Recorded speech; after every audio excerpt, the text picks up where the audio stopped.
Hi అండి, welcome back to our channel. ఈరోజు మన ఛానల్లో కీన్వాతో ఫ్రైడ్ రైస్ ఎలా ప్రిపేర్ చేసుకోవాలో ఈ వీడియోలో మీతో షేర్ చేయబోతున్నాను.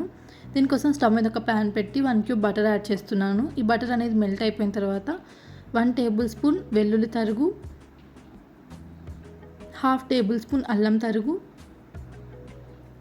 1/2 టేబుల్ స్పూన్ పచ్చిమిరపకాయ తరుగు యాడ్ చేస్తున్నాను. ఇదంతా బాగా ఫ్రై అయిపోయిన తర్వాత 1/2 cup onion, 1/2 cup carrot, 1/2 cup capsicum, 1/2 cup beans, 1/2 cup French beans add చేస్తున్నాను. ఈ వెజిటేబుల్స్ అనేవి 2 మినిట్స్ పాటు ఫ్రై చేసుకుంటే సరిపోతుంది. మరీ ఎక్కువ ఫ్రై చేసుకుంటే ఆ క్రంచీనెస్ అనేది పోతుంది. ఇప్పుడు రుచికి సరిపడేంత salt, 1/2 teaspoon pepper powder, 1/2 tablespoon jeera powder, 1/2 tablespoon dhania powder add చేస్తున్నాను. ఇదంతా బాగా మిక్స్ చేసుకున్న తర్వాత కుక్ చేసుకున్న కీన్వాని యాడ్ చేస్తున్నానండి. ఈ కీన్వా అనేది ఎలా కుక్ చేసుకోవాలో వీడియో లింక్ అనేది డిస్క్రిప్షన్లో ప్రొవైడ్ చేస్తాను, వీడియో చూసేయండి.